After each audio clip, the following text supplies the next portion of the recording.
Hello everyone, welcome to episode 3 of season 2 of Project Dino, where we are in a different view of the river. We are on the other side. We can see the Plesiosuchus making the weird marks in the water. You can see it there. Now the reason why we are over here is because this is a decent living area. As you can see, in between all these rocks is a bit of is water. So it's like a swampy environment. And the river is leaking through the rocks. And over towards the grassland, we have an actual swamp area. It's very small. Just this area you can see in the camera. And there's also a small river leading across the side of this rocky forest. Now, in the last episode, I said we have discovered a new dinosaur, but at the same time a species we have seen already, but only one of. Now, this type of dinosaur is in almost every episode, or not every episode, well, we have seen it before. We've actually seen 2 of it. And we've already seen it in the first episode, but this is the Brachiosaurus. The reason why I'm looking at this dinosaur is because this is a very nice area for it to live, and I figured we would find some plant eaters. But we have found that on this side of the forest, they don't go all the way in.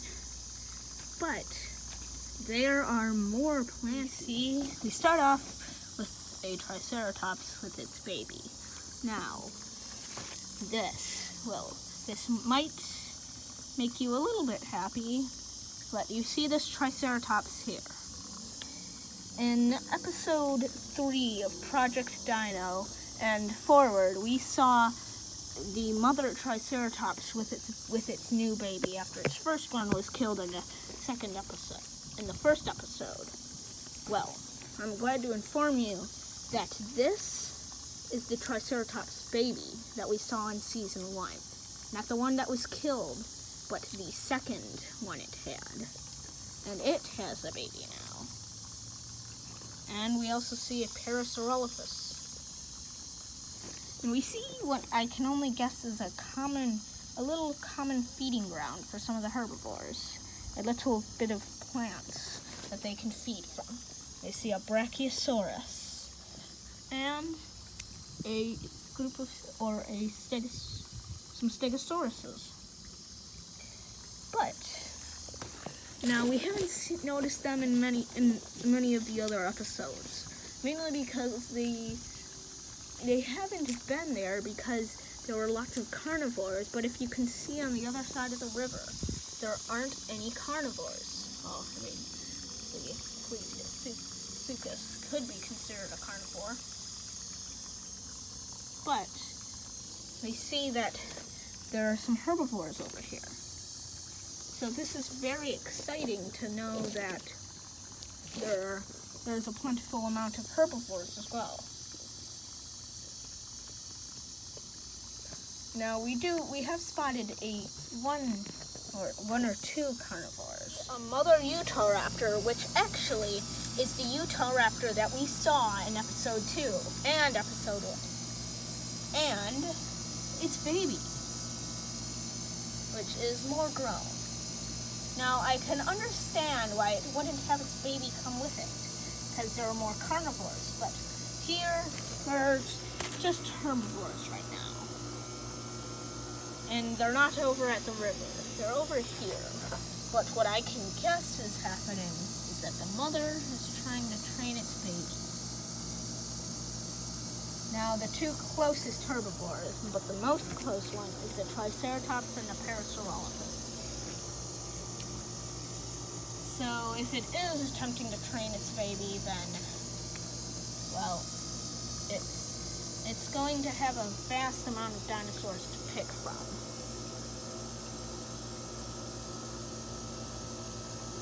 So, I believe that, or maybe it's not trying to train its baby. Maybe it's just waiting over here for something to happen. Well, for right now, let's just focus on the herbivores. So the Parasaurolophus is the closest though to the river, which is also the one that currently is the closest to the rocky swamp area. This is a great drinking source for the herbivores if they don't want to really go near the river. Though it is not very clean. It's not as clean as the river, at least, since it's been flying through these muddy rocks. But the Parasaurolophus does not mind that. Now, wait, hold on a second. Our team of workers over in the grass field are saying that there's something big. It's a large carnivore. It's heading towards the rocky swamps. It says they say it's in the swamp area, the small swamp area. Well, let me just switch the camera out. And, oh no. If this is the type of carnivore I think it is. Let me check. Well, remember the Acrocanthosaurus in season 1? Well, after looking at its skeleton, we could tell that it was a female. But one thing that we didn't know is if it had a baby. And I think, from what I can guess, it did have babies.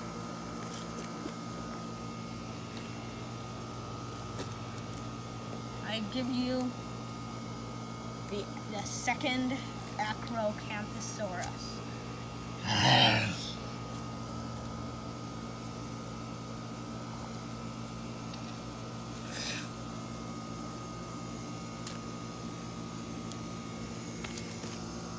Seems like the only one that has noticed the Acrocanthosaurus so far is the Brachiosaurus.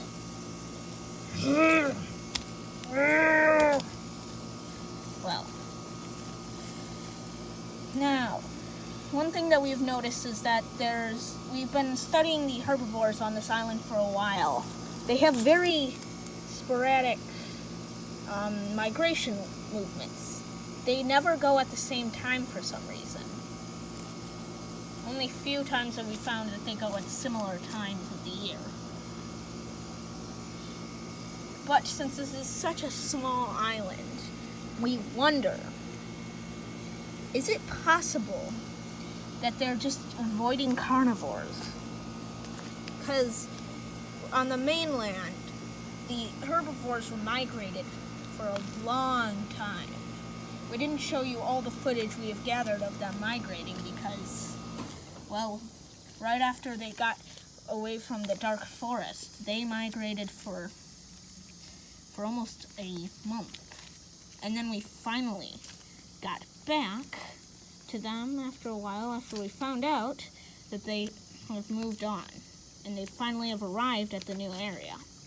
And then, but they ended up migrating away from their new water source. Or I wouldn't call that migrating, I would just call that avoiding. And they went and looked for another area. I wonder if these dinosaurs on this island, if they were introduced into the environment on the mainland, if they wouldn't know really what to do, because from what we can tell, these dinosaurs have been here for a while. Well, except for the Triceratops, since that one has moved. But we wonder, is it possible that it was drove here?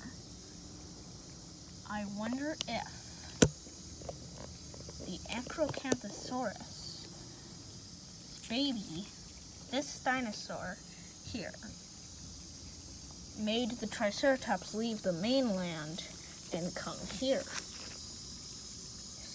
It's starting to make sense. Oh. The dinosaurs are now starting to notice the Acrocanthosaurus.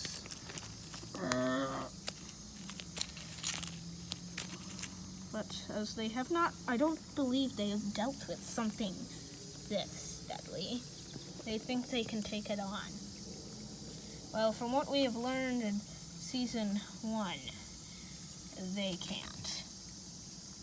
Because as it appears, this Acrocanthosaurus is bigger, much larger than the original Acrocanthosaurus.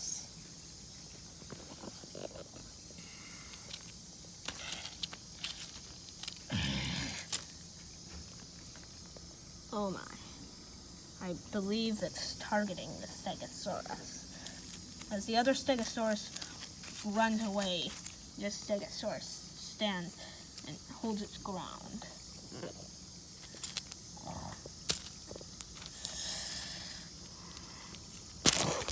As it jumps on top of the Stegosaurus, it was able to get one bite in, which was enough to kill it.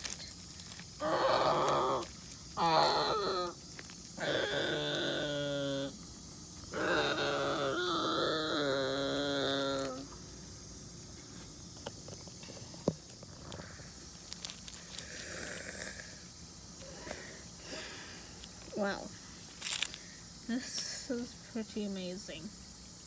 It seems that this Acrocanthosaurus is supporting the idea that it is stronger than the original. This is odd.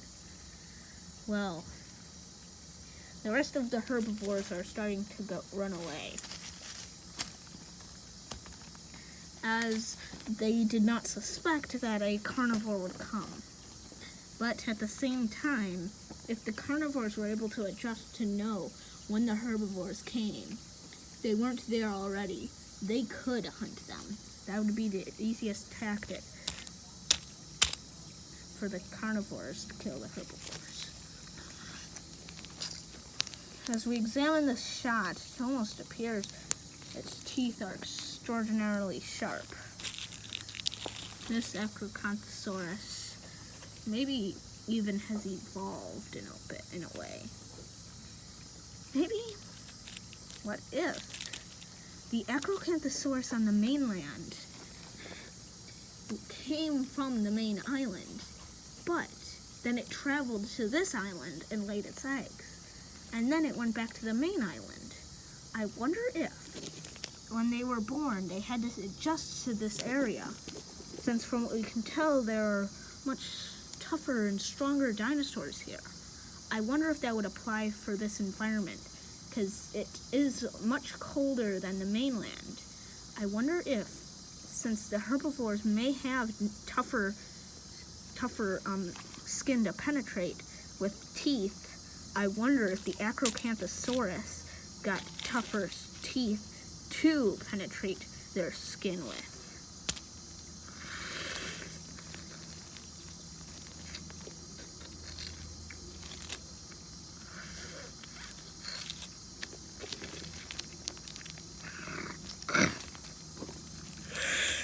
Tell. This Acrocanthosaurus has gone through evolution to make it the perfect killing machine for the herbivores on this island. But if this Acrocanthosaurus was introduced onto the mainland, where the dinosaurs have less tougher and thick skin, I wonder how drastically this Acrocanthosaurus would just make the population go down. I have a feeling it would be a very drastic change. But for right now, I don't think we have to worry about that, as there is plenty of herbivores on this